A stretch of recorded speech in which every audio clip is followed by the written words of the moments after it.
Bonjour à tous et merci d'être ici ce soir pour cette nouvelle conférence. Pour ceux qui ne le savent pas, l'entretien est un lieu de discussion dont la vocation est de vous faire découvrir et approfondir la compréhension du monde politique, économique, mais aussi culturel. Donc, nous sommes convaincus que les ingénieurs ou futurs ingénieurs que nous sommes avons tous leur place dans le débat public autour de ces questions.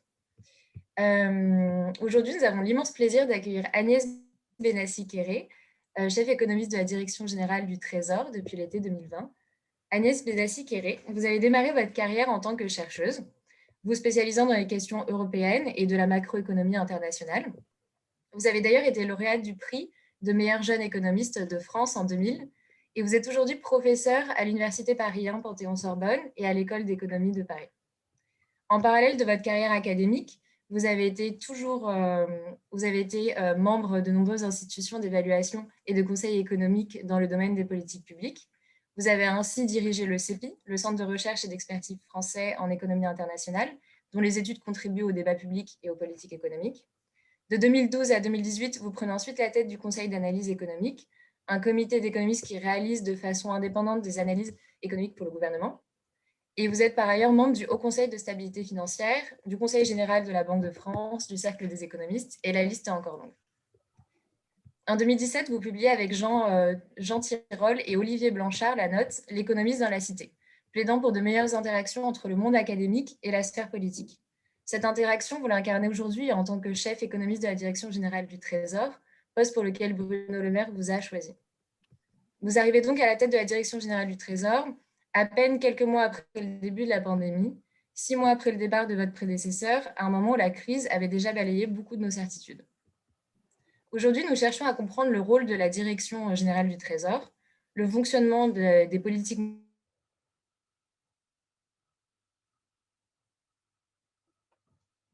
Ces questions que nous entamons ce débat de l'entretien des mines, qui se déroulera en 2 temps. Une première partie de questions qui vous seront posées par Eulalie et Pierre-Adrien, à qui je vais bientôt laisser la parole, puis une deuxième partie où nous pourrons prendre les questions du public. Donc, l'entretien des mines vous souhaite une très bonne conférence. Madame Benassi-Kéré, bonsoir. Comme l'a dit Tasnim, vous arrivez à la tête de la direction. Oui. Vous m'entendez? Ma connexion coupe. Donc, vous arrivez à la direction générale du Trésor quelques mois après le début de la pandémie. Qu'est-ce qu'on remet en question quand on prend cette fonction dans ce contexte-là et par quoi on commence? Alors, bonjour à tous, merci pour votre invitation. Merci pour cette présentation. Je vais juste faire 2 petites corrections. La première, c'est que je ne suis pas à la tête de la Direction générale du Trésor. J'espère que vous n'êtes pas trop déçus. Je suis juste la chef économiste. Oui. Et donc, il y a un directeur général du Trésor, une directrice. C'était su, désolée. Voilà. Et donc, moi, je suis la chef économiste. Donc, je conseille le directeur général du Trésor sur les questions de politique économique au sens assez large du terme. Donc, on reviendra là-dessus. Et la direction et le Trésor lui-même conseille le ministre sur les questions de politique économique, et également au sens large, y compris dans la dimension internationale, qui est une dimension extrêmement importante qu'on a tendance à sous-estimer en France. Une deuxième petite correction que je voulais faire, c'est que lorsque je suis passée au Trésor, j'ai démissionné de mes autres fonctions, donc je ne suis plus au Conseil de stabilité financière ni au Conseil général de la Banque de France. Comme vous le savez, il y a une séparation très stricte entre la politique monétaire et la politique budgétaire. Donc, étant passée côté politique budgétaire, j'ai abandonné mes fonctions à la Banque de France. Merci pour ces corrections. Merci. Alors, vous voulez que je vous dise pourquoi est-ce qu'on commence quand on arrive au Trésor? Oui.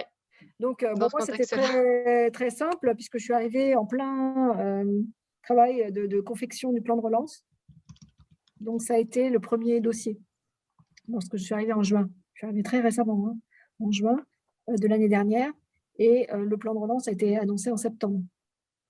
Donc, il a fallu réfléchir d'abord au montant du plan de relance et ensuite à son allocation. Et pour faire ça, il fallait réfléchir à faire un plan de relance qui corrige, bien sûr que ce soit de la relance. Hein. Donc, pourquoi de la relance? C'est bien parce qu'il y a une énorme crise, on pressentait qu'il allait y avoir un coût économique et social très important. Donc, pour aider l'économie à rebondir en sortie de crise sanitaire vers son sentier pré-crise, le plus possible proche de son sentier pré-crise et le plus rapidement possible pour éviter des effets de long terme, qui pourraient surgir hein, lorsqu'une crise dure longtemps. Il peut y avoir des éléments, par exemple, les personnes qui sont au chômage, qui sont pendant trop longtemps, ont du mal après à se réinsérer sur le marché du travail. C'est des choses qu'on sait. Alors, ensuite, ce qu'on a fait, c'est qu'on a regardé les difficultés de l'économie française, enfin les points forts et les points faibles de l'économie française avant la crise. Donc, avant la crise, ça paraît loin hein, aujourd'hui, avant la crise, on était dans une période qui allait relativement bien, avec une diminution continue du chômage. Un certain nombre de réformes avaient été passées, notamment sur le marché du travail, des réformes du marché du travail, et la plus importante d'entre elles, probablement, c'était la réforme de la formation professionnelle, aussi bien apprentissage que formation tout au long de la vie, avec une capacité plus facile pour les salariés de se saisir de la formation, et puis une organisation aussi pour mettre en œuvre une sorte de concurrence entre les offreurs de formation, de manière à baisser les coûts, ce qui a d'ailleurs fonctionné très bien. Donc, il y a eu ça qui a été fait. Il y avait eu des réformes aussi qui ont été faites pour réduire les déficits de compétitivité. Et puis, il y a eu des réformes aussi, des politiques budgétaires qui ont donné du pouvoir d'achat aux salariés, notamment revalorisation de la prime d'activité suite au mouvement des Gilets jaunes. Il y a eu aussi des baisses d'impôts sur le revenu. Il y a eu des réformes sur la fiscalité du capital pour essayer d'encourager l'investissement. Enfin bon, il y avait un certain nombre de choses qui avaient été faites avant la crise. Et il restait des faiblesses de l'économie française. Donc, avant la crise, les entreprises, beaucoup d'entreprises avaient des difficultés à trouver les compétences dont elles avaient besoin. Donc, on espérait que les réformes allaient améliorer, mais enfin, c'était un peu la situation. Donc, peut-être une inadéquation des demandeurs d'emploi avec les emplois qui étaient offerts, aussi bien en termes de métier, en termes de secteur ou géographique. Il y avait aussi un certain retard des PME françaises en termes d'appropriation du numérique. Il y avait aussi un système d'innovation qui n'était pas totalement jugé efficace, notamment lire les rapports de l'OCDE sur le sujet. Donc voilà, quelques faiblesses. Et donc on a voulu, et par ailleurs, vous n'êtes pas sans savoir que le dossier de la lutte contre le réchauffement climatique avait été un peu chahuté avant la crise par notamment le mouvement des Gilets jaunes qui a stoppé net l'augmentation régulière de la taxe carbone, la composante carbone dans la tarification notamment de l'énergie. Donc arrive la crise et on a voulu faire donc un plan de relance qui, au passage, corrige ces défauts de l'économie française avant, donc avec beaucoup d'argent déployé sur l'insertion des jeunes, la formation, beaucoup d'argent aussi sur la transition écologique, beaucoup d'investissements dans la rénovation thermique des bâtiments publics, mais également subvention de la rénovation thermique des bâtiments privés. Les transports, rénovation et puis déploiement de transports pour réduire les émissions de gaz à effet de serre. Et puis également, on savait que cette crise, c'est une crise du compte de résultat des entreprises, puisqu'elles voient d'un côté leurs ventes s'effondrer, de l'autre côté les coûts qui en grande partie sont toujours dans le compte de résultat. Et donc, on pressentait ça. Et donc, pour compenser cette perte pour les entreprises, donc la baisse des impôts de production, qui compense, et on le voit maintenant, enfin, c'est des travaux qu'on suit, des choses qu'on suit évidemment de très près. Nous anticipons qu'en 2022, les taux de marge des entreprises, c'est-à-dire leur excédent brut d'exploitation divisé par la valeur ajoutée, reviennent en 2022 au niveau de 2019. Compte tenu, après correction pour le CICE, parce que vous savez que le CICE a été compté 2 fois en 2019, hein, donc parce qu'il y avait un décalage. Et donc, si on laisse de côté ce double CICE, on revient en 2019, donc ce qui est quand même un bon résultat. Après, évidemment, une période difficile en 20 et 21. Très bien, merci beaucoup. On va commencer par essayer de comprendre un peu le fonctionnement et le rôle de la Direction générale du Trésor. Comme on l'a dit, c'est une direction qui est rattachée au ministère de l'Économie et des Finances. Est-ce que vous pourriez nous expliquer comment la volonté d'analyse économique rigoureuse de la Direction générale du Trésor s'articule avec l'environnement de la décision politique? Et dans l'autre sens, quelle est la latitude des économistes du Trésor dans la prise de décision qui rentre dans le scope politique? Alors, la direction du Trésor fait des analyses économiques, comme vous l'avez mentionné, et le ministre est entouré d'un cabinet. En fait, donc la direction du Trésor ne fait pas de politique, met à disposition des analyses économiques qui suivent les meilleurs standards, hein, qui essaient de suivre la littérature, les dernières découvertes des économistes dans un certain nombre de domaines et qui les incorporent dans les conseils de politique économique.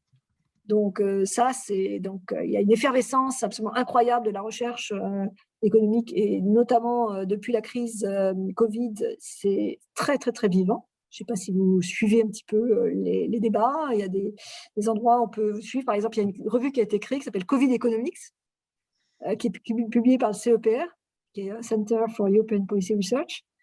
Et vous avez tout le temps des nouveaux articles sur des sujets liés à la crise Covid. C'est quand même incroyable. Ça a été créé très vite après le début de la crise. Il y a des séminaires partout. Enfin, c'est assez impressionnant de voir à quel point les économistes se sont mobilisés pour aider à orienter les décisions de politique publique dans le domaine économique. Alors maintenant, après, il y a un ministre. Donc le ministre, lui, c'est un politique, hein, c'est clair.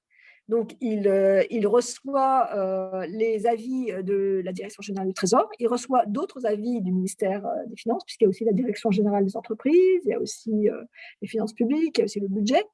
Donc, tous ces, avec des gens qui donnent aussi leur avis. Il a son cabinet, il a aussi son interaction avec les autres ministres, avec le Premier ministre, avec le Président de la République, et il a sa ligne politique. C'est lui qui juge des opportunités, de l'opportunité du calendrier également. Il fait des choix, il fait des arbitrages entre différentes options qu'on lui propose avec les avantages et les inconvénients. Donc nous, notre rôle, hein, c'est de présenter les avantages et les inconvénients, de dire du point de vue de l'analyse économique qu'est-ce qui nous semble le plus souhaitable. Mais ensuite, c'est lui qui entièrement endosse la responsabilité de la décision. Et justement, vous parliez de l'effervescence qu'il y avait autour de la crise du Covid. Comment concrètement on passe d'un modèle économique ancien à un modèle économique actuel? Est-ce qu'on doit multiplier les scénarios ou alors on change le modèle plus généralement? Et à ce moment-là, si on commence à multiplier les scénarios, est-ce que ce ne serait pas un moyen de faire pression et un peu de s'immiscer dans les décisions politiques? Parce que j'imagine qu'ils ne doivent pas évoluer en dehors du cadre de vos analyses. Alors, je vais peut-être vous surprendre, mais le cadre économique ancien est très utile pour analyser ce qui se passe aujourd'hui. Il y a l'offre, la demande, les contraintes d'offre, les contraintes de demande, les prix, et tout ça, en fait, fonctionne assez bien. Cette crise est beaucoup plus facile à comprendre d'un point de vue économique que la précédente. Parce que la précédente a touché un domaine de l'économie qu'on connaissait mal, hein, qui était le shadow banking, les banques de l'ombre. On avait très peu d'informations là-dessus. Alors qu'ici, on a une crise de l'économie réelle, donc une crise exogène qui démarre dans le secteur, alors que la précédente était endogène, hein, c'était une crise de surendettement, de crédit, et là, on a une crise exogène qui touche les entreprises. Ensuite, les entreprises répercutent sur les ménages à travers l'emploi. On a un déploiement massif des politiques économiques. Alors, les politiques budgétaires, donc, c'est plutôt des instruments, hein, qui ont été tout à fait étonnants. par exemple l'activité partielle. Il y avait déjà de l'activité partielle en France, mais peu développée. On a vu qu'à la dernière crise, l'Allemagne avait beaucoup étendu l'activité partielle et elle s'en était bien trouvée après la crise. Donc, tous les pays européens ont un peu répliqué ce modèle-là. Le fonds de solidarité, ça c'est vraiment une innovation, mais l'idée de faire des transferts aux entreprises, ce n'est pas une idée complètement révolutionnaire. Et c'est peut-être plus révolutionnaire du côté de la politique monétaire, où il y a eu un soutien monétaire très important avec de l'assouplissement quantitatif, mais là encore, il y en avait déjà avant la crise. Donc ça s'est juste accentué pendant la crise et ça dure plus longtemps que prévu, mais ça n'est pas. Je ne pense pas qu'on ait besoin d'outils absolument révolutionnaires pour comprendre cette crise. Alors, ça n'empêche pas que des économistes qui adorent modéliser se sont saisis, par exemple, des modèles épidémiologistes, des épidémiologistes, le fameux modèle SIR, je ne sais pas si vous connaissez, donc S, c'est susceptible, donc c'est quelqu'un qui peut être contaminé, infected, le I, donc infecté, et R, recovered, donc qui est guéri. Et donc, c'est des modèles tout simples de probabilité d'attraper, donc de rencontres aléatoires, probabilité d'attraper, etc. Donc, ça donne des dynamiques, les macroéconomistes adorent.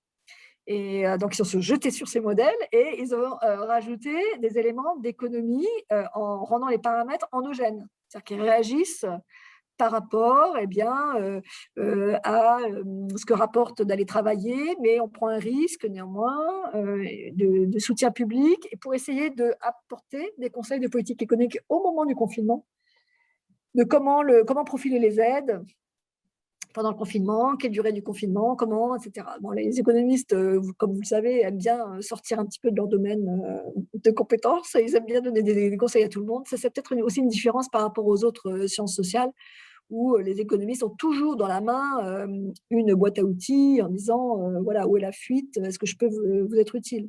Les autres sciences sociales, pas du tout. Les sociologues, ils vont vous décrire les choses et jamais vous dire ce qu'il faut faire. Donc, c'est aussi des attitudes. Les économistes sont très actifs, ils sont très désireux d'aider à résoudre des problèmes du monde. Très bien. Merci beaucoup pour ce tour d'horizon sur la situation de la Direction générale du Trésor. Et vous avez commencé à l'évoquer un peu là, dans votre réponse là, précédemment.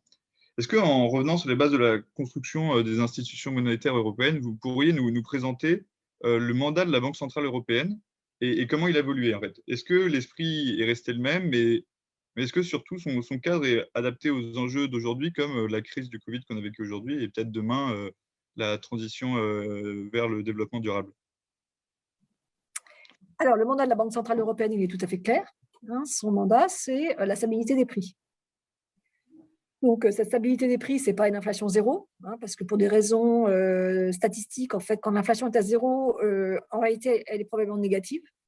C'est-à-dire qu'il y a des biais statistiques qui font qu'il faut que l'inflation soit au-dessus de zéro pour cette raison statistique. Et par ailleurs, aussi, c'est nécessaire d'avoir une inflation positive parce que ça facilite les ajustements de prix relatifs. Quand une entreprise a subi un choc négatif, elle peut difficilement baisser les salaires. Donc, en fait, en n'augmentant pas les salaires, si les prix augmentent un peu, ça va lui donner une petite bouffée d'oxygène. Et aussi, les prix relatifs entre les pays de la zone euro, c'est quand même utile d'avoir un peu d'inflation parce que ça permet d'ajuster, comme on peut ajuster le taux de change. Donc l'inflation, la BCE a défini cette stabilité des prix comme une inflation de 2% sur le moyen terme. Alors, maintenant, en ce moment, il y a une revue stratégique qui est en train d'être faite, menée par la BCE, sur savoir si, alors sans remettre en cause ce mandat, est-ce qu'elle devrait avoir une stratégie un petit peu différente. Alors, ce qu'il faut savoir, c'est que le mandat n'est pas exclusif. C'est-à-dire qu'il est écrit dans le traité que si l'objectif d'inflation est atteint, alors la BCE doit soutenir les objectifs généraux de l'Union européenne. Et le problème qu'il y a aujourd'hui, c'est que ces objectifs sont extrêmement généraux. Donc, on peut mettre tout et n'importe quoi dans cette catégorie. Or, alors jusqu'à présent, donc, pendant l'ère Trichet, disons, l'inflation a été vraiment à 2%. Donc, il n'y avait rien à dire. Elle remplissait son mandat, point. Et ensuite, l'inflation s'est mise à décrocher. Et donc, et de plus en plus. Et donc, on a un écart entre l'inflation réalisée et l'inflation observée. Donc, la logique, c'est de se dire, finalement, il y a un espace pour la BCE de faire autre chose, puisque, bien sûr, sa première chose, c'est d'essayer d'élever le niveau des prix. Mais le fait que l'inflation ait décroché, ça veut dire que peut-être qu'il y a un autre objectif, ça met un espace pour un autre objectif, puisqu'il n'y a pas de risque d'inflation, en tout cas à court et moyen terme. Donc, on peut avoir… alors, par ailleurs, il se trouve que, par exemple, le réchauffement climatique pose des questions particulières à la politique monétaire, parce que ça peut entraîner de l'instabilité financière. Ça peut entraîner l'instabilité financière parce que ça ferait des crises, parce qu'il y aurait des actifs, par exemple les compagnies pétrolières. Imaginez les compagnies pétrolières, il y a un risque de ce qu'on appelle les actifs échus, oui. C'est-à-dire stranded assets, c'est des actifs qui du jour au lendemain ne valent plus rien. C'est possible, ça. Alors, ça ne dépend pas tant du réchauffement climatique que des politiques contre le réchauffement climatique, notamment la taxe carbone, mais on peut avoir des phénomènes comme ça, donc soit des catastrophes avec des sociétés d'assurance en difficulté, on peut avoir des actifs dont la valeur baisse très vite, donc de l'instabilité financière. Or, la Banque centrale a besoin d'institutions financières solides, notamment de banques, pour transmettre la politique monétaire. Ça, c'est un premier problème. Deuxième problème, le réchauffement climatique peut entraîner de l'instabilité des prix. Si vous pensez au prix des matières premières, qui peuvent être affectées, notamment tout ce qui est agricole peut être affecté, avec on sait que le réchauffement climatique, ce n'est pas juste une augmentation de la température, c'est aussi une augmentation de la fréquence des événements climatiques extrêmes. Il n'y a qu'à voir cette année, avec ce qui s'est passé avec le gel. Un gel en soi, ce n'est pas grave, mais c'est grave si ça suit une période de forte chaleur par rapport à la saison. Donc, rien que dans son mandat, déjà la Banque centrale est obligée de s'intéresser au réchauffement climatique. Ensuite, quels sont ses instruments ? C'est là que ça devient compliqué. Ça devient compliqué parce que la Banque centrale pourrait, par exemple, décider que dans le cadre de ses achats d'actifs, vous savez qu'elle achète des actifs publics, mais elle achète aussi des actifs privés, et elle a toujours eu une attitude très neutre. Donc, elle achète des actifs à court terme, à moyen terme, à long terme. Elle achète ce qu'il y a sur le marché en proportion de ce qui est sur le marché. Elle ne veut pas avoir d'influence sur les prix relatifs. Et certains disent, elle pourrait, par exemple, ne plus acheter des actifs bruns, d'entreprises qui polluent, qui émettent trop de… Et donc, ça paraît une bonne idée comme ça, mais en fait, probablement c'est inefficace, et deuxièmement, c'est un peu la porte ouverte à d'autres choses. Pourquoi c'est inefficace ? Parce que si la Banque centrale, par exemple, cesse d'acheter les actions, elle n'achète pas d'actions, mais des obligations de Total, les obligations de Total, le prix va baisser, d'accord, sur le marché, et d'autres institutions vont les acheter et faire un gain en capital, d'accord ? Donc, en fait, l'objectif ne va pas être atteint. Ça va aucunement réduire les émissions de carbone. Et par ailleurs, si elle commence à se faire ça, on va lui dire « Ah oui, mais attendez, mais en fait, la BCE, elle pourrait faire la politique industrielle. Acheter des industries d'avenir permettant de relocaliser, favoriser les entreprises européennes, etc. etc. » Donc, on voit que c'est la porte ouverte à plein de choses. Donc, c'est inefficace. Donc, on peut être assez sceptique sur ce point de vue. Et in fine, il faut toujours se rappeler que la BCE est une institution indépendante qui rapporte au Parlement européen, qui rend compte de ce qu'elle fait au Parlement européen. Bon, de ce point de vue, il y a un contrôle démocratique, mais ça n'est pas une institution élue. Donc, on ne peut pas demander à la BCE de faire des arbitrages entre la politique industrielle et l'inflation future. Ce n'est pas son job. Et elle n'aurait pas la légitimité pour faire ça. Donc, renvoyer tout, il y a une tendance aujourd'hui à renvoyer toutes les responsabilités de politique économique à la Banque centrale qui n'est pas élue. Alors, c'est pratique, mais c'est un peu des États qui se défaussent sur un institut non élu. La vérité, c'est que les États doivent prendre des décisions courageuses sur la lutte contre le réchauffement climatique, renforcer les normes, faire en sorte que le prix, la tarification carbone reprenne sa hausse. Et il y a plein de sujets qui sont des sujets pour les gouvernements en réalité. Et une fois imaginons qu'on ait un prix de carbone qui augmente régulièrement, à un moment donné, des gens comme Total, et d'ailleurs ils ont déjà commencé en réalité, ils n'ont pas attendu, des entreprises comme Total sont obligées, sont incitées à faire leur transformation. Et c'est beaucoup plus efficace que simplement refuser d'acheter des actions Total. On va y revenir sur l'efficacité de ces politiques. Donc peut-être une petite précision avant de passer à la question suivante. Vous dites que le mandat est clair. Est-ce que vous pourriez expliciter pourquoi on vise 2% en fait? Pourquoi on vise 2%, comme la Fed vise 2%, comme la Bank of Japan vise 2%? Et quels sont les outils qui sont à la disposition de la BCE, autre que ceux que vous avez cités? La BCE s'est mise plus récemment à utiliser de manière plus régulière le quantitative easing, alors qu'il y a des critiques qui se font sur cette méthode-là. Est-ce que vous pourriez revenir sur ce débat et expliciter le mandat de 2%, s'il vous plaît?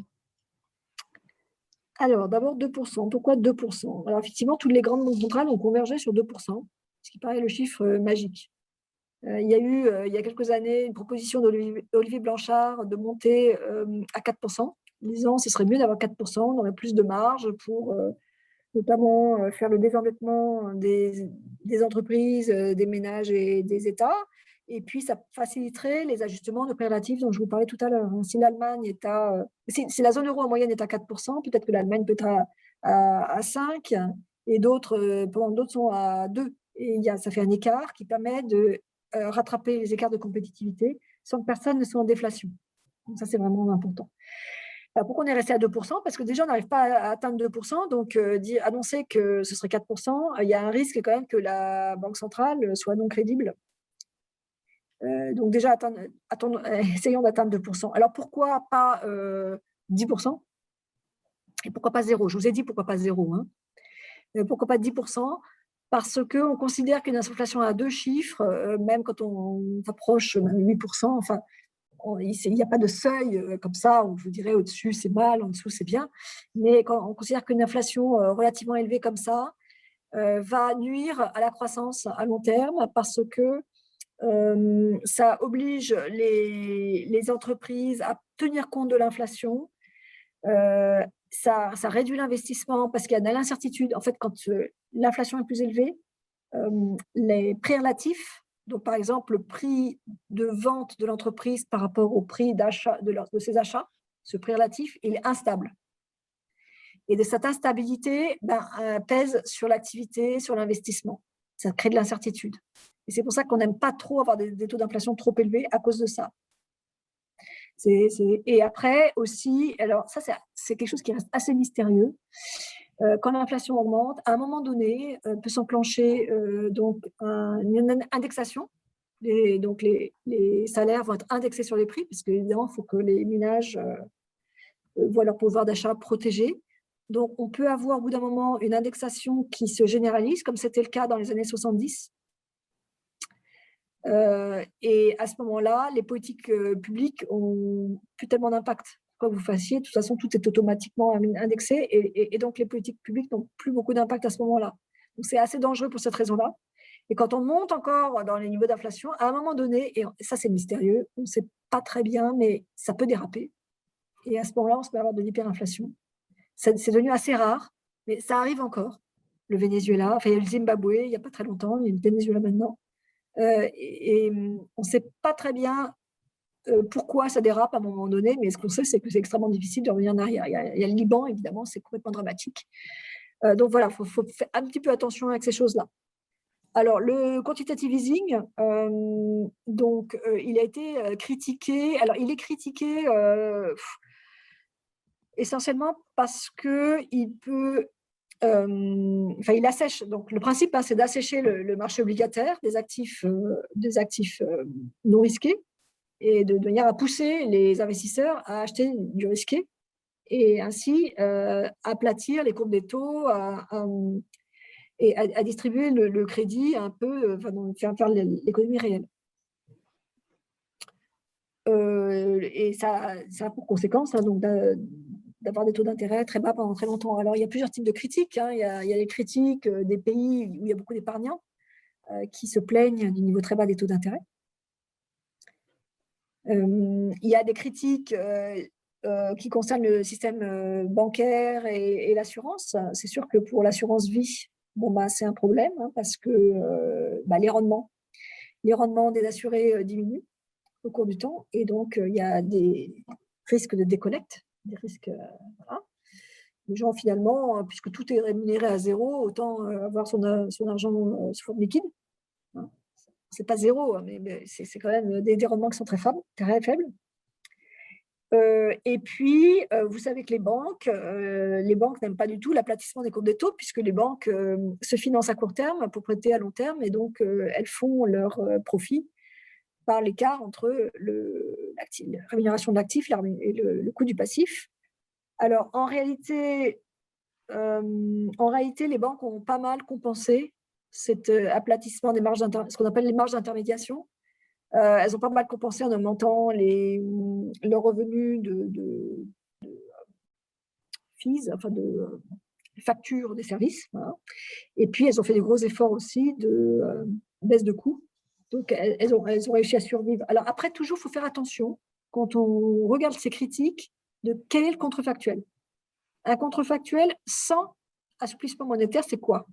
C'est une explosion du chômage, c'est du risque souverain, des spreads souverains qui entraînent une crise de dette souveraine, et qui, donc, à son tour, entraîne évidemment une crise financière, puisque les banques ont beaucoup d'actifs souverains dans leur bilan.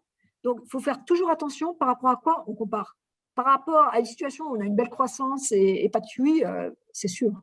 Je préfère la belle croissance sans QI. Mais on n'a pas cette belle croissance sans QI. Et donc, il faut bien faire attention à quoi on compare.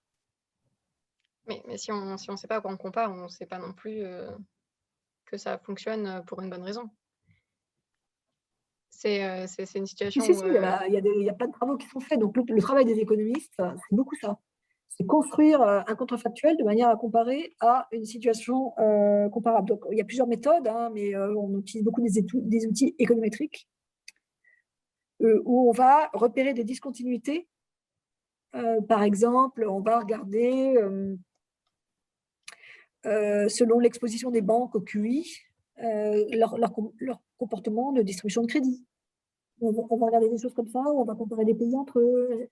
Et donc, on a des manières. Et donc, il y a beaucoup de travaux qui sont faits là-dessus qui montrent que le quantitative easing a aidé les économies européennes depuis qu'il a été déployé, c'est-à-dire 2015, avec plus d'inflation, plus des taux d'intérêt plus bas, plus d'inflation et un soutien de l'activité. Donc, après, il y a des discussions sur quelle ampleur. Mais ça a eu un effet, ça a eu un effet. Il y a des gens qui calculent des équivalents en termes de taux d'intérêt. Puisque, évidemment, le taux d'intérêt, on commence par baisser le taux d'intérêt. Quand il est à zéro, là, on doit enchaîner sur d'autres instruments.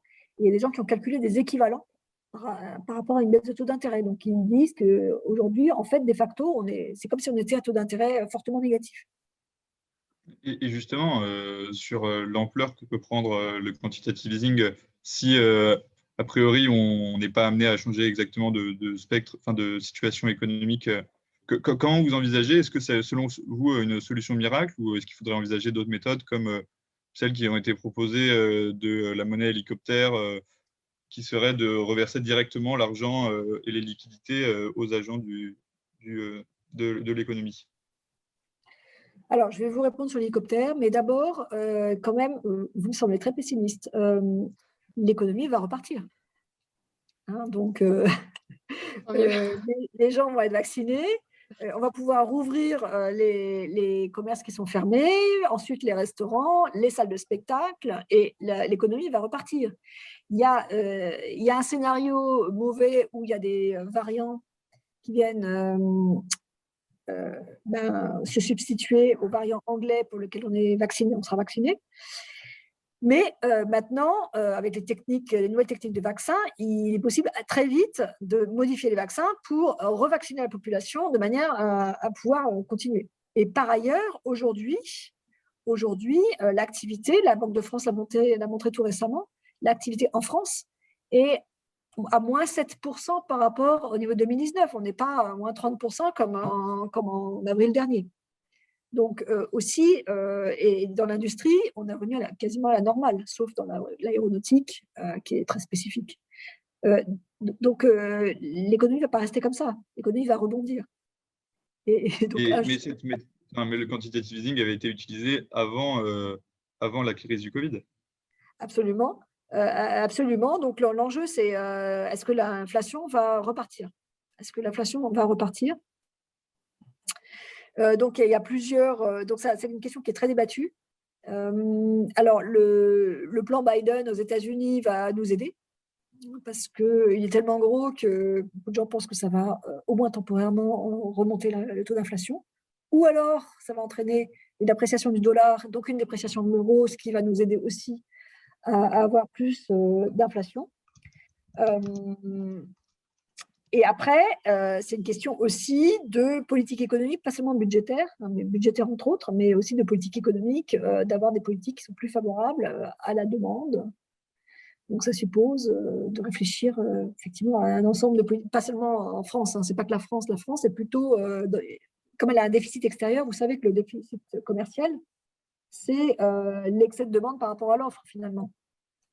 Et donc, la France est structurellement dans une situation d'excès de demande par rapport à l'offre.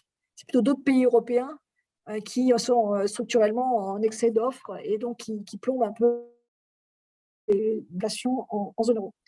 Donc maintenant, j'en viens à la monnaie hélicoptère par rapport au QE. La monnaie hélicoptère, c'est quoi? Donc, c'est Christine Lagarde qui monte dans un hélicoptère et qui sillonne la zone euro et qui lâche des billets. D'accord? Alors, ces billets, c'est le passif de la Banque centrale. C'est au passif de la Banque centrale. D'accord? Les billets que vous avez peut-être dans vos poches, c'est un titre, une reconnaissance de dette d'une certaine manière de la Banque centrale. Donc, c'est son passif. Donc, ça veut dire qu'elle augmente beaucoup son passif avec cette monnaie hélicoptère. Et que met-elle à son passif et quel met-elle à son actif en contrepartie? Les gens qui récupèrent les billets dans les champs, ils ne contractent pas une dette vis-à-vis de la Banque centrale. Ils prennent les billets, ils les dépensent et c'est fini. Donc, ça veut dire que dans le bilan de la Banque centrale, on a d'un côté le passif qui augmente, de l'autre côté l'actif qui ne bouge pas. Donc, ça veut dire que la banque, ça fait faire une perte à la Banque centrale, puisque elle va créer un actif fictif qui ne sera jamais remboursé et qui ne rapportera zéro, jusqu'à la fin des temps, quel que soit le niveau des taux d'intérêt. Donc, à un moment donné, la Banque centrale va faire des pertes, ce qui n'est pas forcément grave, mais comme la Banque centrale appartient à l'État, in fine, ça reste quand même budgétaire, cette affaire. Et la difficulté aussi, alors l'autre difficulté, c'est que la Banque centrale n'a pas l'adresse des ménages qui en ont le plus besoin. Donc, elle va envoyer les billets n'importe comment dans toute la zone euro, alors que les États, eux, savent cibler les transferts aux ménages modestes. Et donc, il peut être préférable quand même, pour ces deux raisons, pour la Banque centrale de prêter aux États. Alors, pas prêter directement, c'est interdit, mais prêter en achetant des obligations sur le marché secondaire. Et les États vont faire ces transferts.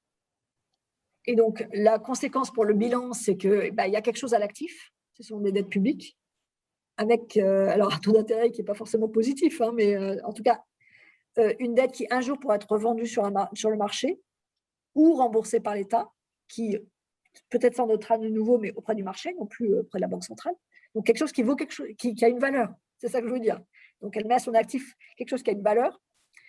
Et par ailleurs, ça permet à l'État de concentrer les transferts vers certains besoins. C'est plus efficace aussi du point de vue macroéconomique, indépendamment des problèmes d'équité. C'est plus efficace du point de vue macroéconomique parce que si les transferts vont à des entreprises ou à des ménages qui en ont besoin, il y a plus de chances qu'ils le dépensent.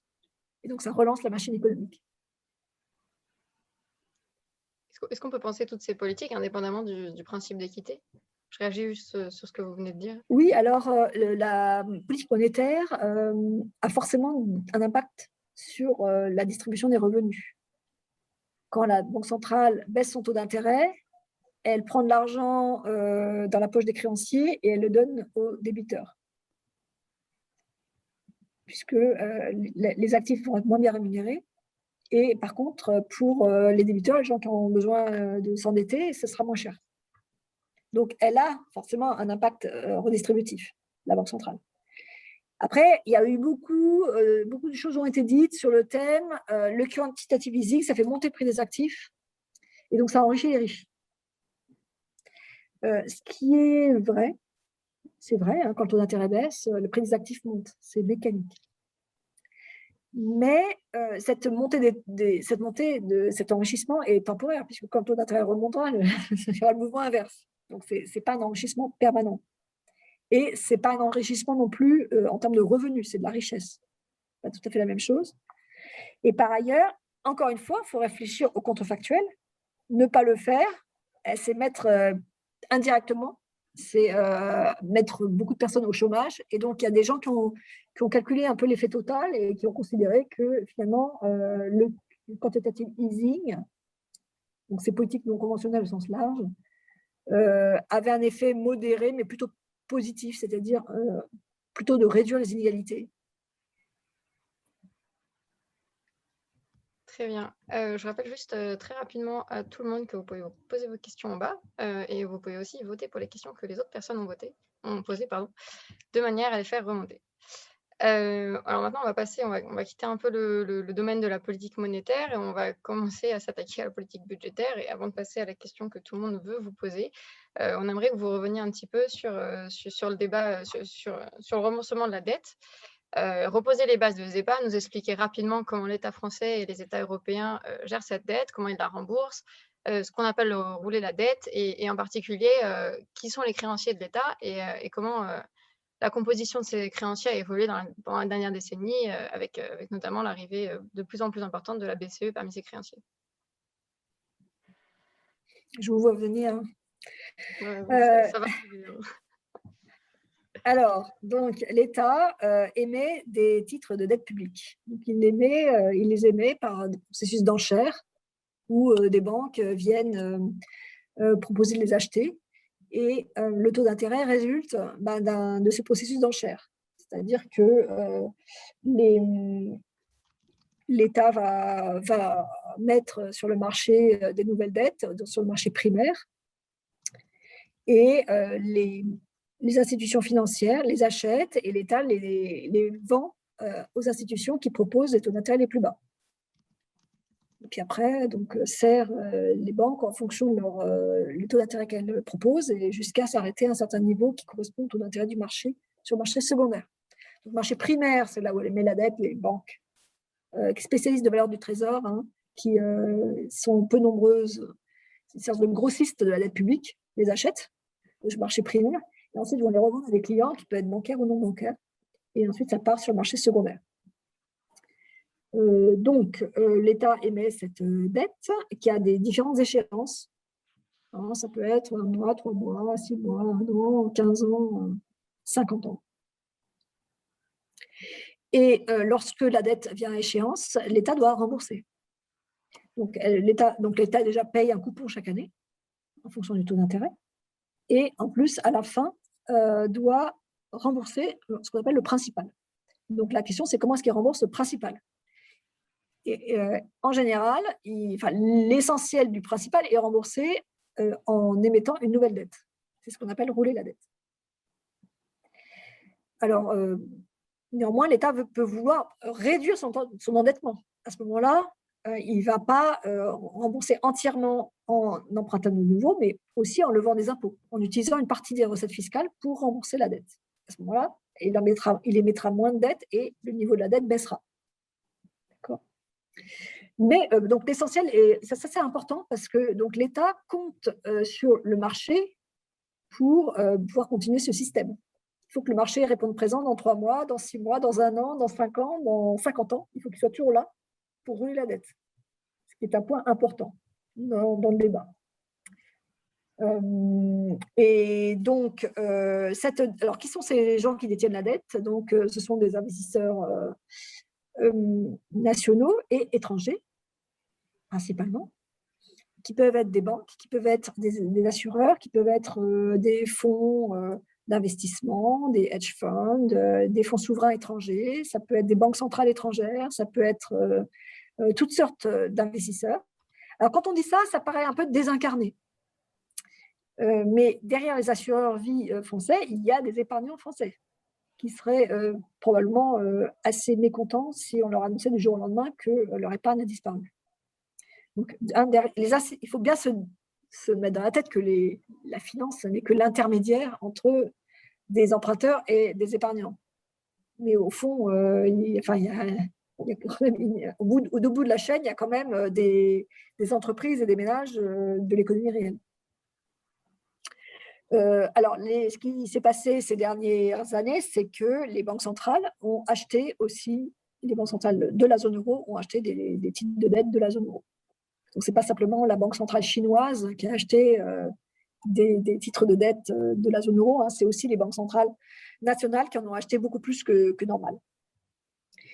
Et c'est donc à peu près 23%, je crois, pour la France. Alors, attention, contrairement à ce qu'on dit souvent, ce n'est pas la BCE, c'est essentiellement la Banque de France qui détient cette dette de dette, parce que quand il a été décidé, ce fameux quantitative easing, il a été décidé que ce serait principalement les banques nationales qui achèteraient cette dette et qui le garderaient à leur bilan, de manière à ce que le risque reste. Donc, il y a une partie de la BCE, mais c'est une petite partie. Voilà comment ça marche. Alors, quelle était votre question exactement ? Qui sont les créditeurs de l'État? Mais maintenant, je vais vous poser une autre question qu'on vous a sûrement déjà posée. Le 5 février dernier, il y a près de 250 économistes qui ont signé un appel à l'annulation des dettes qui étaient détenues donc, par la BCE et, comme vous venez de le rappeler, par les banques nationales. En échange d'un plan d'investissement, un certain nombre d'économistes de renom ont signé cet appel et ont participé à relancer un débat qui, en fait, qui existait avant la crise pandémique. Donc, vous le rappelez aussi, annuler une dette, c'est évidemment le rêve d'un débiteur, mais le créancier ne va pas partager cet avis. Aujourd'hui, on voit que le contexte, il est peut-être propice à l'annulation de cette dette et vous y opposez comme d'autres personnalités du monde économique. Est-ce que vous pourrez nous expliquer pourquoi et nous expliquer quels sont les enjeux qui se cachent derrière ce débat? Alors, je m'y oppose. Enfin, la plupart des économistes s'y opposent, hein. Enfin, si vous regardez la liste des économistes qui ont signé, voilà, examinez-la bien. Je l'ai examiné. Oui. En fait, si vous avez bien suivi ce que je vous ai raconté jusqu'ici, vous avez la réponse vous-même à cette question. La Banque de France, ça se rapproche de l'hélicoptère-monnaie. La Banque de France a acheté de la dette publique française et annule la dette. D'abord, c'est interdit. Hein. Vous le savez, ça, c'est totalement interdit par le traité. Il faut changer de traité, il faut convaincre tout le monde. Les 19 pays, ça prend un certain temps. Mais bon, mettons ça de côté. Donc, la Banque de France a acheté cette dette publique française et décide de l'annuler. Et donc, ça veut dire que l'actif, la valeur de l'actif tombe à zéro.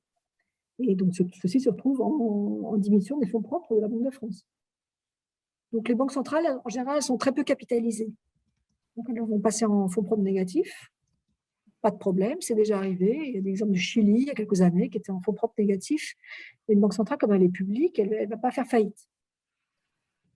Maintenant, la question, c'est est-ce que l'État français s'est enrichi en faisant ça? Est-ce que ça résout ses problèmes? Et la réponse est non, puisque la Banque de France lui appartient. Donc vous, je sais pas, vous êtes propriétaire d'une banque, d'accord, et cette banque vous a prêté. La banque vous annule votre dette, et est-ce que vous êtes plus riche? La réponse est non, puisque la banque a pris une perte et c'est vous le propriétaire de la banque. Vous voyez ce que je veux dire? Donc, on annule dans les deux sens, donc on n'est pas du tout plus avancé. Or, il y a un risque à faire ça. Il y a plusieurs risques à faire ça. Le premier, c'est d'affoler les marchés, parce qu'on fait ça avec la Banque centrale, la prochaine fois, ce sera avec des investisseurs du marché.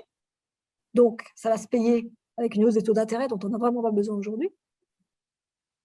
Le deuxième risque, c'est qu'on annule la possibilité pour la Banque centrale, plus tard, de lutter contre l'inflation.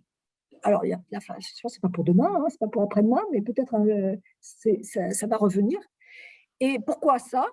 Parce que quand les fonds propres sont… Normalement, quand l'inflation revient, qu'est-ce qui va se passer? Bon, d'abord, la Banque centrale va arrêter le QE. Et d'ailleurs, ceux qui proposent l'annulation, ils proposent en fait d'annuler tous les ans, de manière à financer la transition énergétique. Donc, ce n'est pas un one-off, c'est tous les ans. Alors, donc, qu'est-ce qui se passe si l'inflation remonte? La méthode normale pour une banque centrale, c'est de remonter les taux d'intérêt. Donc, elle remonte les taux d'intérêt, qu'est-ce que ça fait?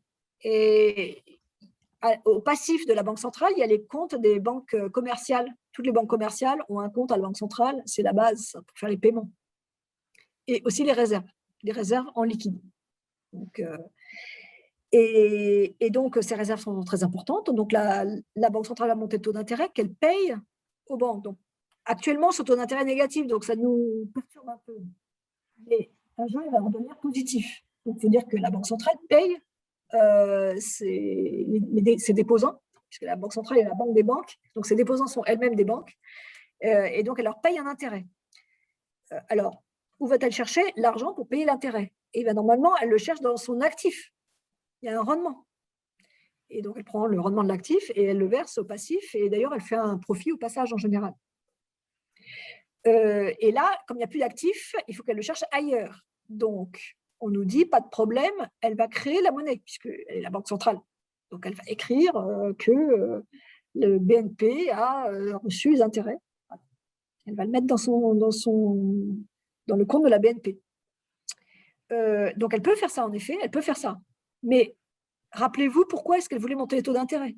Elle voulait monter les taux d'intérêt pour lutter contre l'inflation. Donc, si la première chose qu'elle fait pour lutter contre l'inflation, c'est d'augmenter la masse monétaire, en mettant plus de liquidités à la disposition de BNP qui va pouvoir donc prêter plus, etc., ça va dans l'autre sens. Et donc, il y a un risque véritablement que la Banque centrale, plus tard, ne puisse plus remplir son rôle. Et en réalité, derrière tout ça, il y a l'idée d'une fusion entre la politique monétaire et la politique budgétaire. Donc, s'il n'y a plus jamais d'inflation dans le monde pour l'éternité, alors probablement on n'a plus besoin de politique monétaire. C'est vrai. Donc, à ce moment-là, très bien. Mais on a créé cette institution indépendante des gouvernements justement pour être plus efficace dans la stabilité des prix. Ça a relativement bien marché. Donc, s'il y avait un véritable gain à court terme de faire ça, après tout, pourquoi pas? Mais on vient de voir qu'il n'y avait pas vraiment de gain. Alors du coup, est-ce qu'il y a une limite à l'endettement et donc, si oui, comment on finance la transition, comme le demandaient ces économistes? Ah non, mais financer la transition énergétique, il n'y a pas de problème. Contrairement à ce qu'on dit, il n'y a aucun problème. La transition énergétique, pourquoi est-ce qu'il n'y a pas assez d'investissement dans la transition énergétique? Parce qu'il n'y a pas de tarification carbone crédible sur le long terme. C'est ça le problème. La liquidité, il y a énormément d'investisseurs partout qui cherchent des projets avec du rendement. Quand il y a une OAT, quand il y a une OAT verte qui est émise par le gouvernement français, ils se jettent dessus. Et maintenant, il y a le terme qui est apparu, le greenium. Donc, le taux d'intérêt est plus bas simplement parce qu'elle est verte. Parce que les investisseurs cherchent des investissements verts. Et il n'y en a pas assez. Et il n'y en a pas assez, pourquoi? Parce qu'il n'y a pas de tarification. C'est pas, quand vous êtes une entreprise d'énergie, c'est pas, les investissements ne sont pas assez rentables. Vous avez trop d'incertitudes sur le prix futur du carbone pour vous lancer. Donc c'est ça, la racine, c'est ça, c'est pas le financement. Le financement, il viendra quand les projets rentables, quand la rentabilité sera là. Donc le problème, il est vraiment en amont. Je pense qu'on se trompe en le prenant par l'autre bout. Vous parlez beaucoup de la tarification carbone et je pense que vous faites référence à la taxe carbone, à l'augmentation de la taxe carbone qui aurait permis d'atteindre l'objectif des 100 € en 2030 pour le carbone, les 100 € par tonne émise. Et donc, au fait que cette mesure n'ait pas du tout été acceptée en fait, par la population française. Et cette mesure, elle a aussi été décriée parce qu'elle manifestait pas d'une volonté de redistribution à l'échelle sociale vers d'une équité dans sa construction et vous vous opposez à ça, le fait qu'il n'y ait absolument pas de volonté des citoyens. Est-ce que, comment on fait dans ce cas pour que ces mesures elles soient acceptées pour les citoyens et sachant que les entreprises elles ont aussi un indice carbone, un signal carbone avec le marché carbone. Donc il y a deux choses qui se font en parallèle. Oui. Donc, vous avez tout à fait raison, hein. Alors, il n'y a pas que la taxe carbone, hein. Il y a le marché des quotas d'émissions, hein, qui couvre une partie des émissions de carbone en Europe. Mais effectivement, pour les émissions domestiques, chauffage, le transport domestique, donc la stratégie de transition est fondée sur une tarification carbone incluse dans le prix de l'énergie. Et il y a une opposition à cette augmentation du prix. Alors, en fait, l'opposition est arrivée parce qu'il y avait la conjonction d'un prix du pétrole qui augmentait. Parce que, en fait, ça fait longtemps hein, qu'il y a une tarification carbone et qu'elle augmente régulièrement, mais voilà, ça s'est stoppé à cause de ça. Maintenant, on sait très bien faire une tarification carbone qui soit juste. Vous avez une note du CAE qui vous explique comment on fait. On redistribue le produit de la taxe aux ménages modestes. D'accord. Et après, ils l'utilisent ou ils ne l'utilisent pas pour payer des factures énergétiques. Après tout, un ménage modeste pourrait même gagner. Les ménages les plus modestes, en réalité, ils n'émettent pas forcément beaucoup de carbone. Hein. Ils habitent dans des appartements petits, en banlieue, près des transports en commun. Ce n'est pas tous les ménages modestes qui sont nécessairement sur des longues distances en diesel et pour rejoindre leur passoire thermique. Donc, on pourrait même avoir des ménages qui gagnent. En réalité, c'est beaucoup une affaire de perception, d'explication et de défiance par rapport à la puissance publique. On ne croit pas qu'on va être effectivement bien protégé par des transferts. Donc, c'est des choses sur lesquelles on réfléchit, nous, beaucoup au Trésor. Comment surmonter cette difficulté. On voit que les opinions publiques, vous avez un sondage hein, une enquête qui a été faite, vous pouvez trouver sur Internet, de Douane et Fabre, c'était vraiment intéressant, hein, qui était au moment des Gilets jaunes, sur les perceptions par rapport à ça. Et on voit que les ménages préfèrent des normes, préfèrent les interdictions. Donc, on interdit, par exemple, on va interdire, là, vous voyez, ce qui vient d'être décidé. Alors, je ne vais pas critiquer, hein, mais, parce que c'était... Mais on interdit la location des passoires thermiques. D'accord. Bon, donc ça paraît effectivement une mesure qui va conduire, qui va obliger à faire des rénovations thermiques. Très bien. Mais quel est l'impact sur les loyers? Quel va être l'impact sur les loyers? Puisqu'on va donc retirer du marché, à court terme, une partie des logements. Donc, il y aura moins de logements. Donc, les prix vont monter. Quel va être l'impact sur le pouvoir d'achat des ménages modestes de ça? Est-ce que ce n'est pas eux qui vont être les premières victimes? Vous voyez, donc, il faut faire très attention. Enfin, tout le monde sait que dans le bâtiment, il y a beaucoup, beaucoup de normes et que ça fait monter les prix dans la construction. Ça, on le sait. On sait que les normes, en réalité, sont très coûteuses. Simplement, le coût est caché. Il n'est pas affiché. Voilà. Mais les gens préfèrent ça. Pourquoi ils préfèrent ça? Et je vois le raisonnement. Hein. Ils préfèrent ça parce qu'ils se disent, finalement, les normes, ça va s'appliquer à tout le monde, alors qu'une taxe, finalement, les riches pourront la payer. Et ça va leur permettre de continuer à rouler dans des voitures très, très polluantes, alors que les personnes modestes ne pourront plus. Donc, ça a à voir un peu avec la liberté aussi. Donc voilà, c'est ces problèmes-là qu'il faut surmonter. Je pense que c'est indispensable de réfléchir à pouvoir les surmonter parce qu'on n'arrivera pas à massifier la transition énergétique. On a le plan de relance.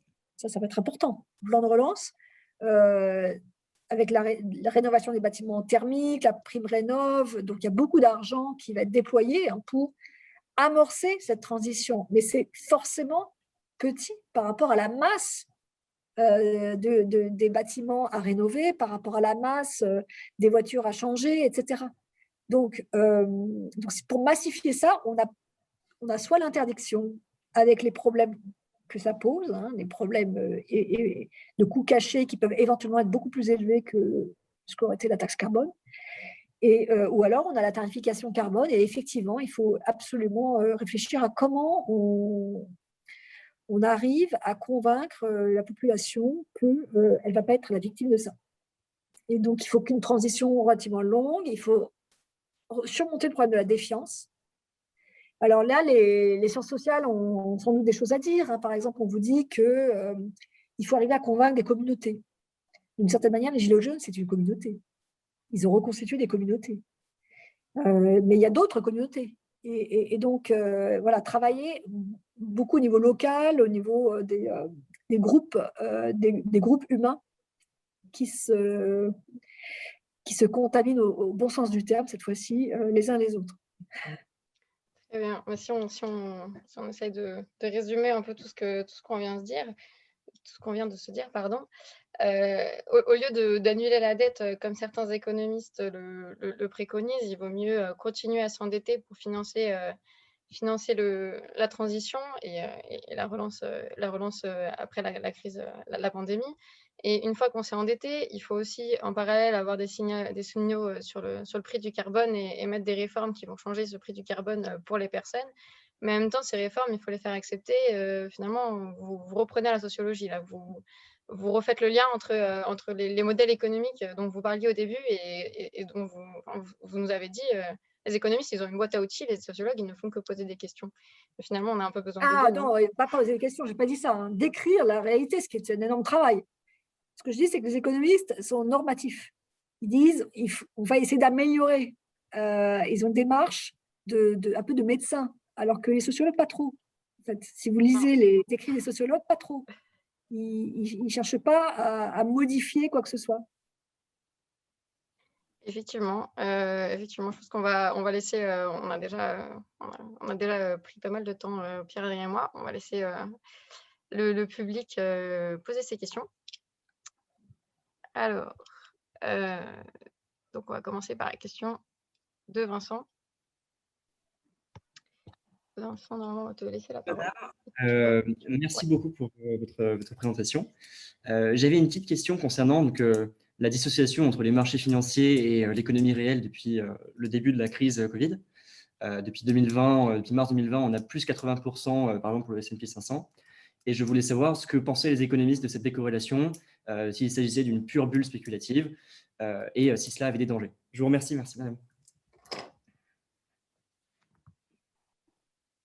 Alors, donc, parler du Standard & Poor's, c'est pas tout à fait la même chose pour le CAC, qui a baissé, qui est remonté, mais qui n'est pas remonté au-dessus de son niveau de départ comme aux États-Unis. Donc, on n'a pas cette déconnexion si forte en France et dans la zone euro par rapport aux États-Unis. C'est un problème spécifique États-Unis et qui est lié beaucoup à la valorisation de grandes entreprises technologiques qui ont beaucoup bénéficié de la crise. Pas besoin de donner leur nom ici. Vous voyez de qui je veux parler.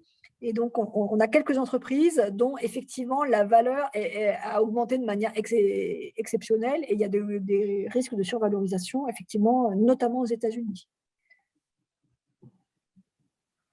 Je vous remercie, madame. Je propose maintenant de prendre la question de Quentin. Quentin, si tu veux bien allumer ton micro. Oui.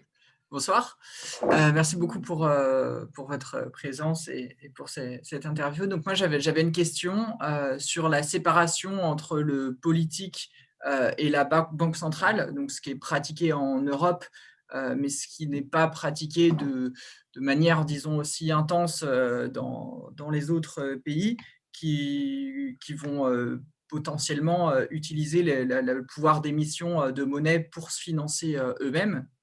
Et je me demandais si cette séparation qu'on a pratiquée en Europe, c'était pas privé d'une certaine manière le politique d'un outil très utile, et je voulais vous demander votre avis là-dessus. À quel pays est-ce que vous pensez ? Alors, je ne suis pas spécialiste de tout le reste, mais il me semble qu'aux États-Unis, ils font un petit peu ça, ou alors peut-être qu'ils le font uniquement via de l'assouplissement quantitatif. Il me semblait que les États-Unis imprimaient des billets en quelque sorte. Alors, il faut faire la distinction entre la coordination des politiques monétaires et budgétaires et puis le financement monétaire de la politique budgétaire. Ce n'est pas la même chose, même si ça peut vous paraître un peu du second ordre. Ce qui se passe aux États-Unis, c'est qu'il y a une coordination très étroite entre politique monétaire et budgétaire, où il y a en effet de la création monétaire, mais qui est garantie par l'État. Donc, en fait, ce n'est pas la Banque centrale qui prend le risque. C'est l'État qui prend les risques. C'est l'État fédéral qui prend les risques. Et c'est ça qui est important. Qui prend le risque? Et aujourd'hui, la séparation entre banque centrale et gouvernement, c'est au contraire quelque chose qui s'est répandu, mais partout dans le monde. Donc, dans la plupart des pays, on a une séparation des deux. Alors, dans certains pays, c'est pas le cas. Et cette séparation, cette indépendance n'était pas forte mise en cause, parce que vous avez regardé les débats récemment en Turquie ou au Liban. Donc, quand la politique se mêle de la Banque centrale, en général, ça ne se passe pas très bien. Mais du point de vue technique, les banques centrales ne financent pas les États. Quand ils les financent, c'est indirectement sur le marché secondaire. Et les banques centrales ne prennent pas les risques. Quand l'État veut par exemple prêter à des PME, ce qui s'est passé aux États-Unis, ce n'est pas la Banque centrale qui prend le risque, c'est l'État. Je ne suis pas sûre de comprendre l'aspect prendre le risque. Il s'agit de quel risque exactement si la Banque centrale décide de créer de la monnaie, dans la mesure où la Banque centrale ne peut pas faire défaut dans sa propre monnaie? C'est quoi le risque? C'est quoi le risque qui est pris si cet argent est tout simplement donné? Alors, si l'argent est donné, c'est de la monnaie hélicoptère, on en a parlé tout à l'heure. C'est pas ce qu'a fait la Réserve fédérale américaine. D'accord. Ce qu'a fait la Réserve fédérale américaine, c'est des prêts. Et donc, le risque dont je parle, c'est le risque de crédit, le risque que les PME qui reçoivent cet argent ne remboursent pas. Et à ce moment-là, on se retrouvait dans la situation d'un monnaie hélicoptère où l'actif de la Banque centrale ne vaudrait plus rien. D'accord. Et moi, ce que je dis, c'est que c'est l'État fédéral qui prend ce risque. Ce n'est pas la Banque centrale. Merci pour vos réponses.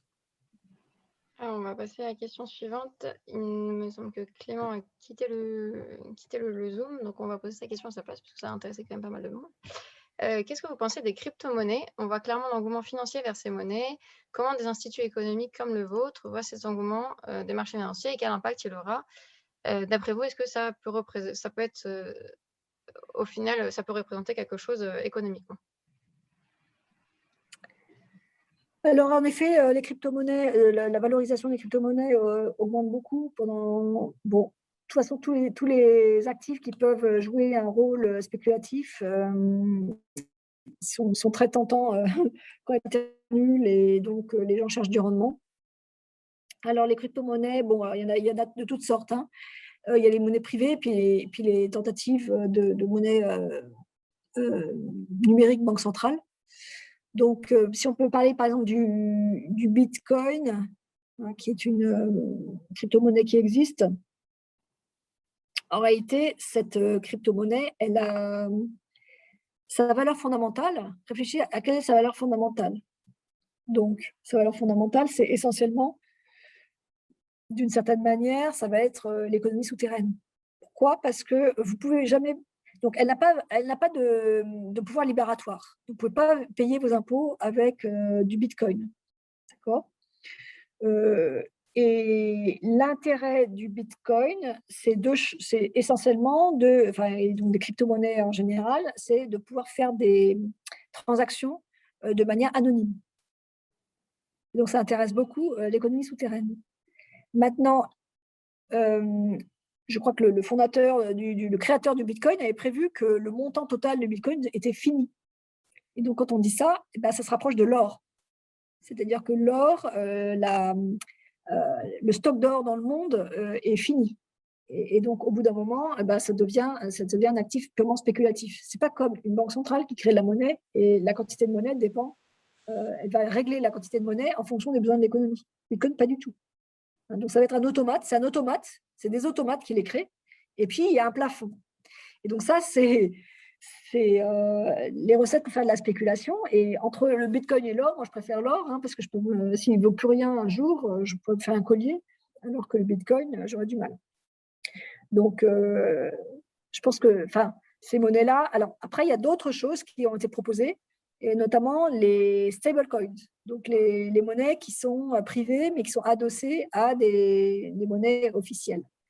Ça, c'est assez redoutable pour des raisons différentes. C'est assez redoutable parce que s'appuie sur des réseaux de type Facebook ou autres qui sont déjà constitués. Et donc, comme vous savez, la monnaie, la valeur de l'utilité en termes de transaction d'une monnaie dépend du réseau, de la quantité de gens qui l'utilisent. Donc, s'appuyer sur un réseau qui préexiste à la monnaie, c'est un énorme avantage.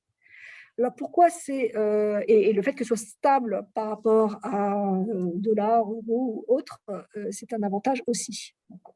Donc, ça n'a pas l'inconvénient du Bitcoin dont la valeur change énormément et donc c'est une monnaie spéculative. Ça ne peut pas être une monnaie de réserve de valeur, comme vous recevez votre salaire en début de mois et vous le dépensez tout au long du mois.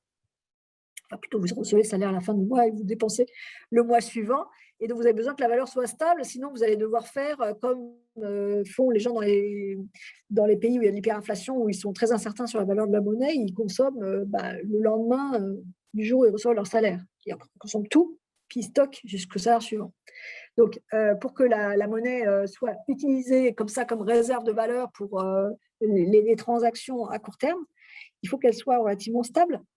Et donc, ces stablecoins peuvent avoir un intérêt pour ça. Alors, c'est un danger essentiellement pour les pays en développement. Parce que quand la crédibilité de la Banque centrale est remise en cause, les ménages, les entreprises peuvent avoir envie d'utiliser plutôt cette monnaie qui est étrangère en réalité. Et dans ce cas-là, ça revient en fait à dollariser le pays. Donc la Banque centrale peut faire toute la politique monétaire qu'elle veut, elle n'a aucun impact puisque de toute façon, ce n'est pas sa monnaie qui est utilisée. Donc il y a un risque, notamment pour les pays en développement, les pays émergents, de substitution de monnaie et de perte de la souveraineté monétaire à terme à cause de ces monnaies-là. Donc les banques centrales essaient de reprendre la main en développant des projets de monnaie électronique banque centrale. Donc là, c'est un autre concept. L'idée, c'est finalement, le point de départ, c'est au lieu d'avoir des billets de banque dans votre poche, vous avez de la monnaie électronique, vous avez une sorte de compte à la Banque centrale et vous pouvez utiliser cette monnaie directement. Comme vous utilisez des billets, vous pouvez utiliser directement cette monnaie électronique. Alors, ça pose d'autres problèmes qui sont en train d'être étudiés. Il y a plein de problèmes techniques, il y a des questions techniques, je ne viens pas là-dessus, mais il y a des questions par rapport aux banques, parce qu'aujourd'hui, vous avez des billets qui sont donc des actifs sur la Banque centrale, mais vous avez un compte en banque. Ça, c'est un actif sur la banque commerciale, sur une banque commerciale. Et donc, la banque commerciale, on reçoit vos dépôts et va utiliser cette liquidité et va prêter à des PME, à des ménages, etc. Donc, on voit bien que si les banques centrales si la Banque de France se mettait à offrir des comptes à tout le monde, il est possible que les gens préfèrent avoir un compte à la Banque centrale. Alors, ça dépend après des services qu'elle offre autour de ce compte. Ce n'est pas forcément des très bons services, mais si elle offrait des bons services, c'est quand même beaucoup plus sûr d'avoir son argent à la Banque centrale que de l'avoir dans une banque qui peut éventuellement avoir des difficultés. Donc, il y aurait un risque en chaîne sur la stabilité financière. Si les banques commerciales se voient déposséder non plus de déposants, ça change complètement leur modèle d'affaires. Donc, on ne peut pas faire ça comme ça du jour au lendemain. Alors, il y a une solution qui est de limiter le champ de la monnaie électronique banque centrale de manière à préserver les dépôts. Et une autre manière, que ça passe par les banques commerciales en réalité. Enfin, je crois qu'il y a beaucoup d'effervescence sur ce sujet. Je ne peux pas véritablement vous dire des choses plus précises parce que c'est du travail en cours dans les banques centrales. Mais ce qui est clair, c'est qu'on va un peu sur ces modèles. Alors, ça pose après aussi des questions de résilience. Parce que contrairement à ce qu'on croit, le billet est assez résilient. Le billet échappe aux cyberattaques. Il n'échappe pas au feu, il n'échappe pas à l'inondation, mais il échappe aux cyberattaques. Il échappe aussi à la panne d'électricité générale. Vous pouvez continuer à aller acheter votre pain si vous avez des pièces. Si vous n'avez plus qu'une carte de paiement, ça devient compliqué. Voilà, donc il faut aussi réfléchir à ces choses-là. Il faut réfléchir aussi à l'inclusion pour les ménages modestes. Donc, on voit maintenant, effectivement, il paraît qu'en Chine, il y a des gens...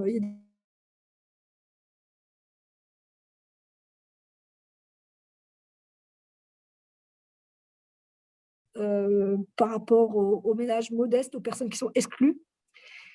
Ça pose question aussi, donc si on veut garder des billets pour une question de résilience, qui paye pour la distribution des billets? Ça coûte très cher de distribuer les billets, de les trier, de les mettre dans les distributeurs de billets, d'entretenir les distributeurs de billets. Qui paye pour ça?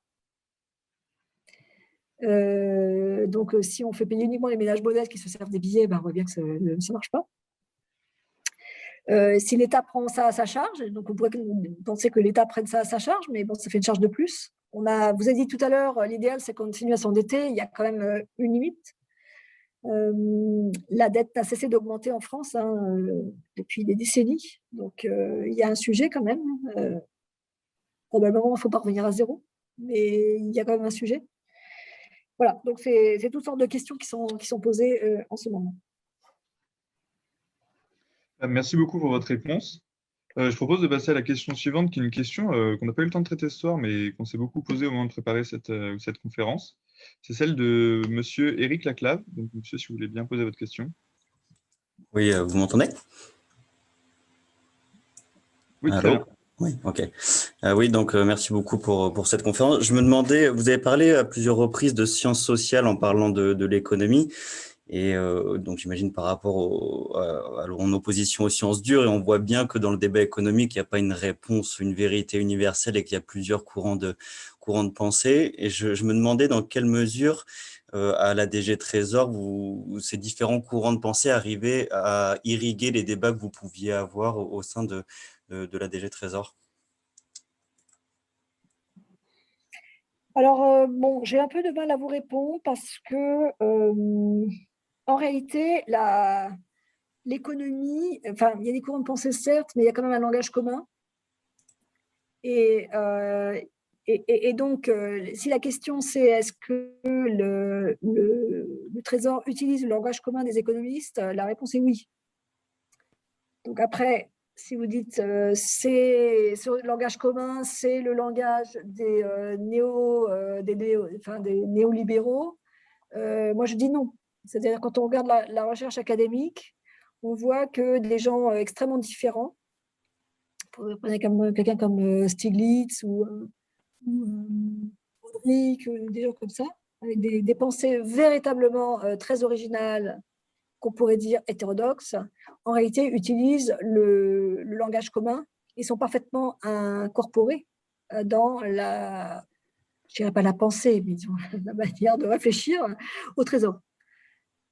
Donc après, si la question est est-ce que le Trésor incorpore toutes les sciences sociales dans sa manière de fonctionner, la réponse est clairement non, parce que, enfin, on aimerait bien incorporer plus d'idées.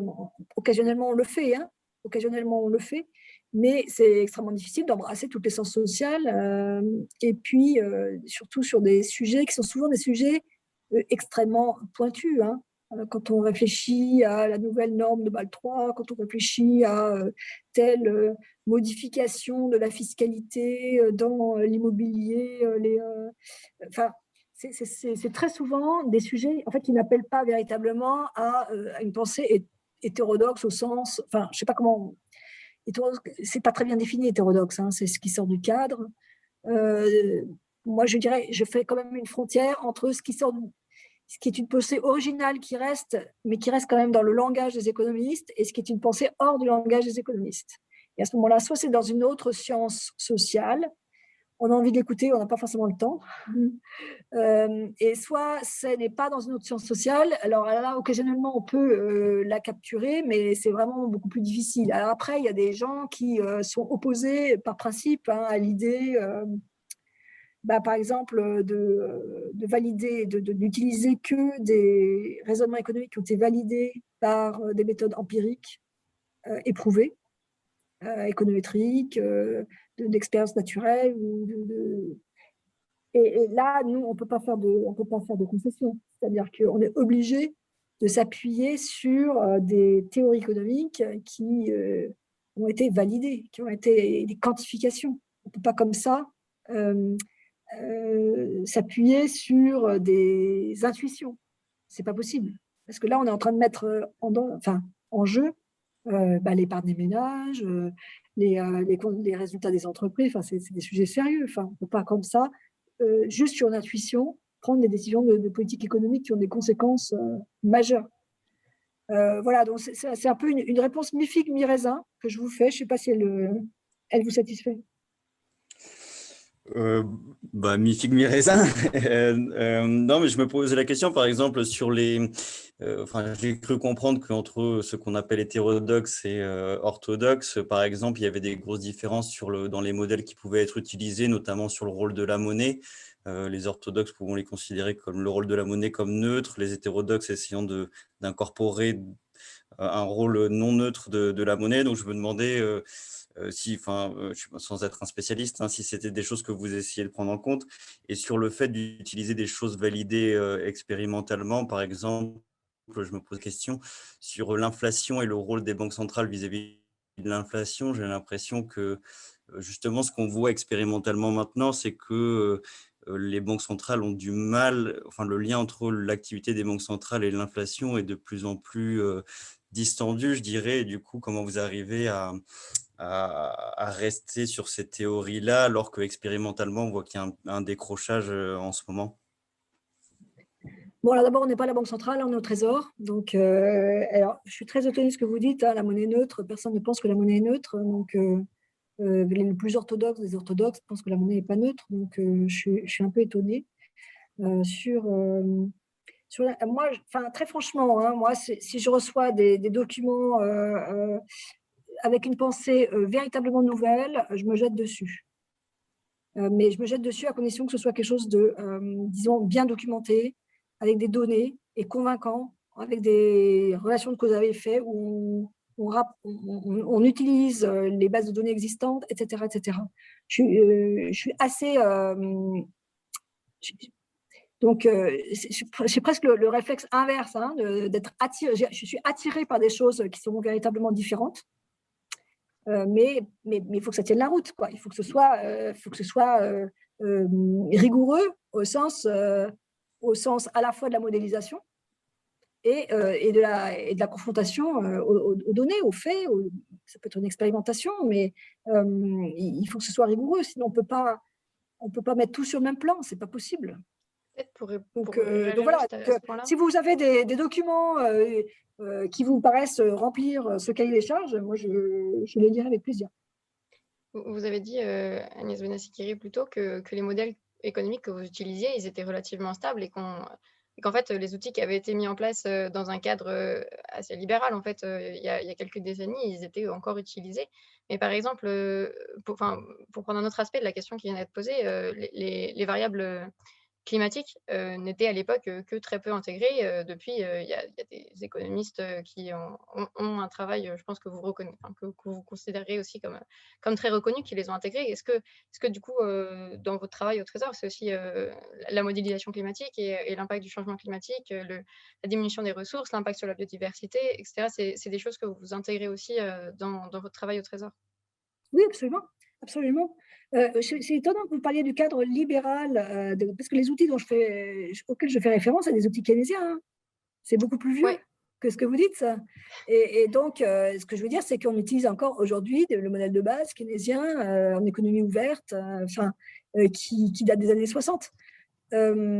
Donc, c'est en ça que je voulais dire que ces outils, ils ne sont pas caducs. Ce n'est pas parce qu'ils sont vieux qu'ils sont caducs et ils nous servent aussi dans la crise actuelle. Ça peut Alors maintenant, le réchauffement climatique arrive. Donc, la grosse difficulté avec le réchauffement climatique, c'est qu'il faut intégrer le court terme et le long terme. Or, souvent, on a des outils qui sont différents pour analyser le court terme et pour analyser le long terme. Donc, vous avez des gens qui vous font, ça fait longtemps que ça se fait, hein, quand j'étais au CEPI, c'était déjà le cas, donc d'intégrer le réchauffement climatique dans des modèles d'équilibre général calculables, qui sont typiquement des modèles qui sont utilisés pour analyser le long terme, l'impact du réchauffement sur le long, du réchauffement, enfin, en tout cas des politiques de lutte contre le réchauffement climatique sur les différents secteurs, la croissance, l'emploi, etc., sur le long terme, et inversement, l'impact de ces secteurs, de cette croissance sur sur les émissions de gaz à effet de serre. Et donc ça, c'est connu depuis longtemps. Alors après, il y a d'autres analyses qui sont faites plutôt sur le coût de transition. Par exemple, on parlait d'une taxe carbone, hein, le coût d'une taxe carbone en termes de croissance, consommation, investissement, le revenu des ménages, etc. Et donc ça se fait aussi. Donc, à l'intérieur, donc on l'intègre. Ici, on a un projet en cours, hein, de l'intégrer dans le modèle qui est utilisé pour conseiller le ministre de l'économie sur les politiques publiques. Donc, ça va devenir standard. Hein. Et la plus grande difficulté, à mon sens, hein, c'est de lier le court terme et le long terme de manière à pouvoir faire des analyses intertemporelles. Ça, c'est plus difficile parce que souvent, ce n'est pas les mêmes outils, ils n'ont pas été conçus pour ça et donc, ils sont limités. Bien, merci beaucoup pour votre intervention et pour ces réponses à ces questions qui, je pense, vont intéresser beaucoup de monde et surtout, je pense, et je peux parler personnellement, m'ont donné envie de continuer à m'intéresser à ces sujets-là qui sont certes parfois complexes, mais on a l'impression très, très centrale dans nos sociétés. Et avant de terminer, on a beaucoup parlé de la place des économistes dans la cité. Est-ce que vous auriez un dernier conseil à donner à de jeunes ingénieurs pour trouver la leur? Pour trouver leur place dans la cité. Leur place dans la cité. Alors, moi, je ne peux pas m'exprimer sur… Je ne connais pas le monde des ingénieurs. Mais par contre, ce que je peux vous dire, c'est qu'il y a de la place en économie, et même au Trésor, je dois dire, pour des jeunes qui auraient fait, après des études d'ingénieur, qui auraient fait un master d'économie et qui auraient envie de s'impliquer justement dans l'amélioration des politiques publiques. Et ce que j'ai envie de dire aussi, c'est que n'hésitez pas à faire des choses assez techniques parce qu'en réalité, comment dire, une idée a d'autant plus de poids qu'elle pourrait être traduite, elle pourra se traduire dans justement des arguments qui ont été confrontés aux données, qui sont solides, qui sont quantifiés. Et on manque un peu, il y en a, hein, mais il y aura des opportunités dans les années à venir dans ces métiers-là. Voilà, donc, je ne peux que vous encourager, je ne vais dire pas toute la promo, hein, mais si certains d'entre vous sont intéressés par ces domaines-là, franchement, il y a de la place, et y compris aussi dans un domaine qui se développe beaucoup, qui est l'économie de l'environnement, très actif. C'est un domaine qui est très actif, donc je vois que ça vous intéresse. Il y a des belles opportunités là-dedans. Donc pour des gens qui maîtrisent la modélisation, c'est vraiment un des domaines où on peut s'épanouir. Bien, merci beaucoup. Et peut-être, Lali, tu avais peut-être un mot pour finir? Non, je pense qu'on peut remercier Madame Benassi-Kéré d'avoir été avec nous ce soir, d'avoir répondu à nos questions, patiemment, d'avoir expliqué la dette aux ingénieurs. Et on espère que vous reviendrez plus tard. En tout cas, ça a intéressé beaucoup l'audience. Merci beaucoup, Madame Benassi-Kéré. Avec plaisir. Merci pour cette conversation. Merci pour votre écoute. Bonne soirée.